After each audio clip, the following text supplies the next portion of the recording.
講到咱國內腸仔病毒疫情加懸，頂禮拜門急診的人數呢，就5573人次，平頂禮拜加8.2%。另外，國內呢，則出現一個本土的麻疹群聚病例，將有可能是和這泰國帶病入境的個案去劃到，已經扣491個人咯。疾管署也呼籲講，若總有感染到這麻的風險的人，就要趕緊去注疫苗保護家己。若講到這伊波拉的病情，疾管署宣布6月初2開始暫停公告。加烏干達居民入境台灣90天。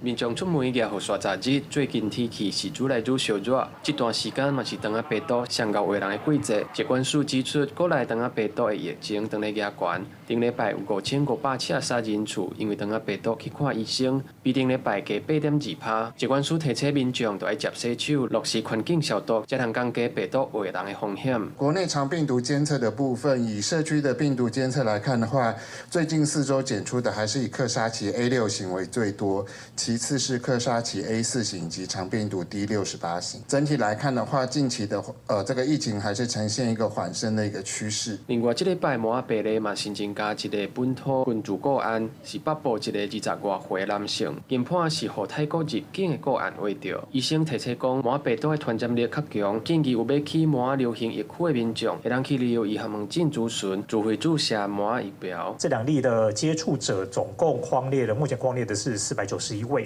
會監測到6月16號為止，致死率可以到達5%到10%。